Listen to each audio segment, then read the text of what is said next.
نہیں وہ بھی بتانے پھر حضرت عمر جو گئے تھے حضرت فاطمہ کے دروازے پہ اور انہوں نے پھر جا کر آگ لے کے گئے تھے، اس کا بھی وہ یہ روایتیں کمزور ہیں، ہم نہیں مانتے ان روایتوں کو. مصنف ابن ابی شیبہ والی غلط روایتیں ہیں. اگر یہ روایتوں کو آپ صحیح مانیں گے تو سیدنا اس عمر کے بارے میں اگر یہ روایتیں سنی خود ہی پیش کریں گے تو پھر وہ کیا منہ دکھائیں گے کہ ایک چھوٹی سی بات کے اوپر جو ہے وہ اس لیول کا ایک ریونج نظر آنا وہ غلط ہے. ہم ان روایتوں کو صحیح نہیں سمجھتے. مولانا اسحاق صاحب کا بھی یہ موقف تھا کہ یہ روایت جعلی ہے، یہ روایت درست نہیں ہے.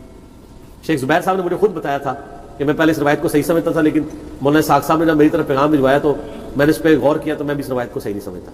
اگرچہ اہل حدیث اور غلام ظہیر اس روایتوں کو صحیح سمجھتے ہیں اور الٹا وہ تعویل کرتے ہیں کہ اس میں تو حضرت فاطمہ کی بڑی شان بیان ہو رہی ہے کہ بھئی خلافت کے لیے مشورے حضرت فاطمہ کے گھر ہوتے تھے تو جا کے حضرت عمر نے دھمکی لگائی.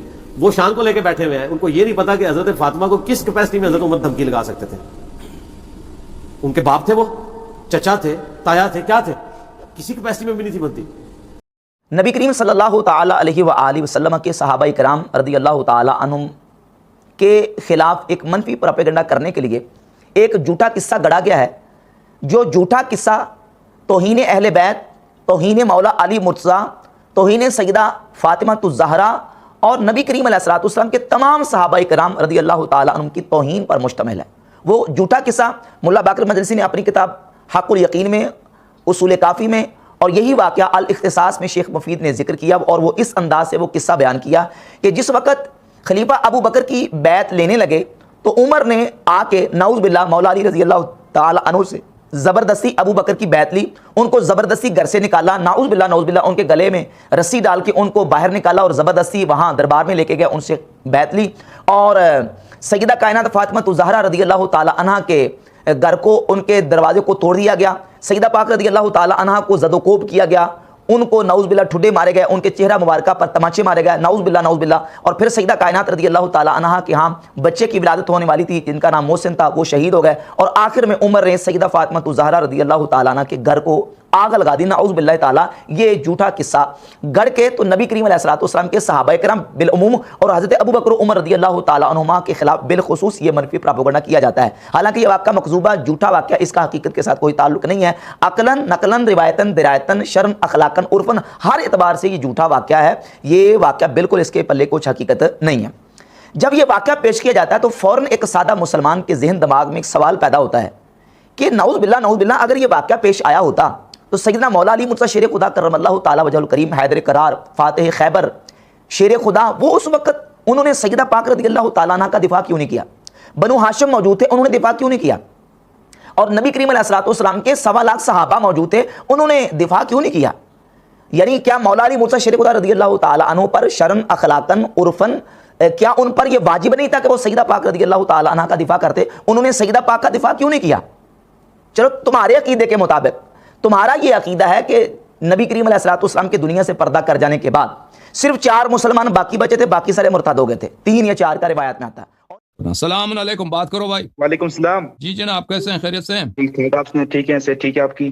بہت مہربانی، سلامت رہیں، زندہ رہیں. کیا نام ہے آپ کا؟ نام میرا خواجہ علی ہے، پاکستان سے، اسلام آباد سے بات. خواجہ صاحب، خدا عزت دے آپ کو. کیا حکم ہے بھائی، بتاؤ. سوال میرا کچھ اس طرح کا ہے کہ رجال کشی میں یہ بات مذکور ہے کہ مولا علی کی طرف یہ بات منسوب ہے کہ آپ فرماتے ہیں کہ میں خلاف شریعت کام کا بھی دیکھتا ہوں نا تو مجھے آگ کو چلانے کا دل کرتا ہے، لگتا ہے کہ میں اس کو جو نا وہ آگ پکڑوں اور اس کام کو ختم کر دوں. سمجھائیے، میں خلاف شریعت بات دیکھتا ہوں تو آگ پکڑ کر اس کو ختم کرنا چاہتا ہوں. جی. تو سوال یہ پیدا ہوتا ہے کہ جب حضرت عمر کے بارے میں یہ بات مذکور کی جاتی ہے کہ حضرت فاطمہ کا جو ہے نا ان کو دروازہ ان پر مارا، تو اس وقت مولا علی کی غیرت کہاں پر تھی؟ اس وقت تو کچھ نہیں کہا ان کو. جی ہاں، تو اس کا جواب بہت دفعہ دے چکے ہیں، پھر ایک دفعہ مزید جواب دیتے ہیں نا. آپ سن لیجیے، بہت مہربانی آپ. عزیزو، یہ کتاب ہے سقیم مسلم، تالیف حافظ ابو الحسین مسلم بن الحجاج القشیری نیشابوری، چاپ دار الفکر، بیروت لبنان میں. سنہ 2010 میں بیروت لبنان میں یہ کتاب چھپی ہے. یہاں پہ ملاحظہ فرمائیے، باب طاعت الامراء وان منعوا الحقوق. عمراء، حکام وقت کی طاعت واجب ہے اگرچہ وہ آپ پہ ظلم کریں، آپ کے حق کو منع کر دیں. یہ حدیث دیکھیے، یہ روایت ہے حذیفہ ابن الیمان رضی اللہ تعالی عنہ سے. رسول اللہ صلی اللہ علیہ وآلہ وسلم نے فرمایا، یکون بعدی ائمۃ لا یہتدون بہداہ. میرے بعد جو خلفاء آئیں گے، جو عمراء آئیں گے، ان کی حالت یہ ہوگی کہ وہ میری ہدایت پہ نہیں ہوں گے. میری جو ہدایت ہے وہ میری ہدایت پہ نہیں ہوں گے. ولا یستنون بسنتی، اور وہ میری سنت کی بھی اقتداء نہیں کریں گے، نہ میری ہدایت پہ، نہ میری دین پہ، نہ میری سنت پہ ہوں گے، پکے کافر. ٹھیک ہے نا.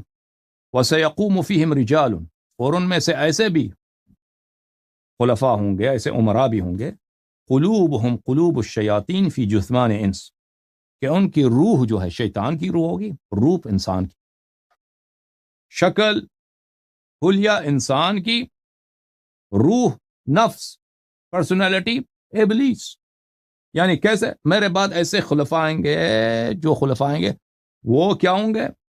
ہاں، بظاہر انسان، حقیقت میں شیطان.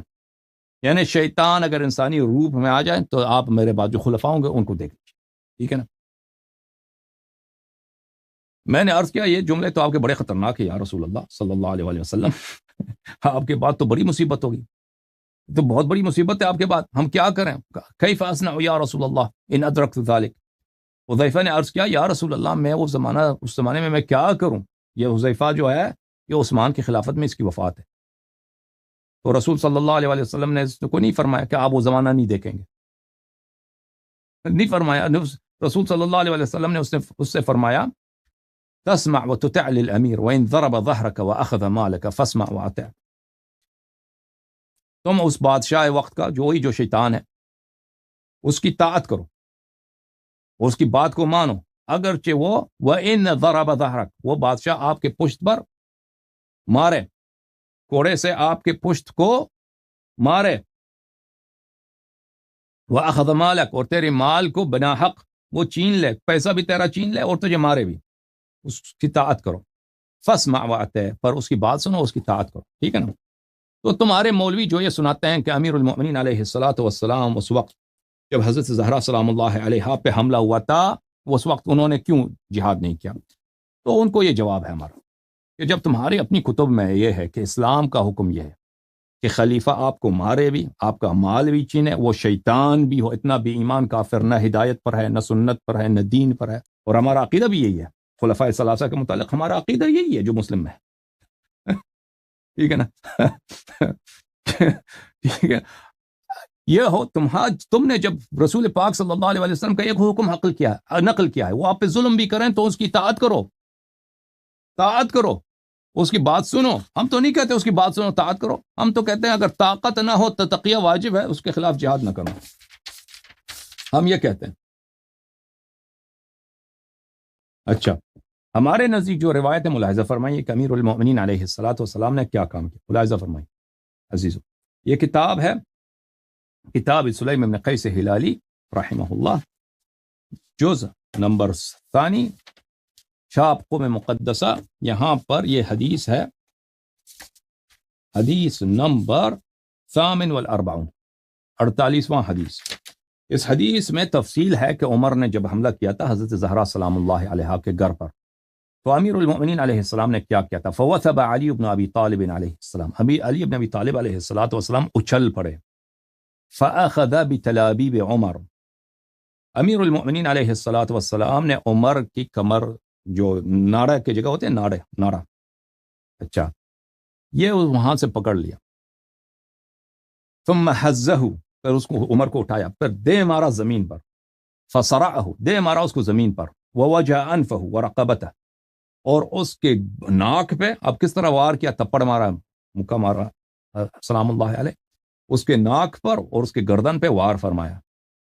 وہم بقتلہ فذکر قول رسول اللہ صلی اللہ علیہ وآلہ ما اوصى به من الصبر والطاعة. امیر المؤمنین علیہ السلام عمر کو قتل کرتے، لیکن ان کو یاد تھا رسول پاک صلی اللہ علیہ وآلہ وسلم کا فرمان کہ فرمایا تھا کہ صبر کرو اور ان کے ساتھ جہاد نہ کرنا ان لوگوں کو. فقال والذی، پس فرمایا والذی کرم محمدا بالنبوہ صلی اللہ علیہ وآلہ وسلم، فرمایا کہ اس اللہ کی قسم جس نے نبی صلی اللہ علیہ وآلہ وسلم کو نبوت کا تاج پہنایا ہے. یبن الصحاق، اے بدکارہ عورت کے حرام زادہ اولاد، لولا کتاب من سبق، اگر اللہ کی جانب سے مجھے پہ اللہ کی جانب سے مجھے لیٹر ریٹن آرڈر نہ آتا، اللہ کی جانب سے ریٹن آرڈر نہ آتا لعلمت انک لا تدخل بیتی، اللہ کی جانب سے میں سے عہد نہ لیا ہوا تھا تو آج سیکھ جاتا، میں تجھے سبق سکھاتا کہ تو میرے گھر میں کبھی داخل نہیں ہو سکتا۔ فارسل عمر یستغیث، عمر کو جب پتہ چل گیا کہ اب مجھے قتل نہیں کر رہا تو چلانے لگا، او مجھے بچاؤ، علی مجھے قتل نہ لے، مجھے بچاؤ، او مسلمانوں آ جاؤ، میرا خون کرنے لگا یہ آدمی۔ بہت سارے لوگ داخل ہو گئے اس وقت گھر میں، ٹھیک ہے نا۔ یہ تھا کہ امیر المؤمنین علیہ الصلوۃ کا ایک عہد تھا کہ انہوں نے قتل نہیں کرنا ہے اس کو۔ رسول اللہ صلی اللہ علیہ وسلم سے ایک وعدہ تھا کہ اگر ان کے پاس انصار نہ ہوں تو وہ جہاد نہ کریں۔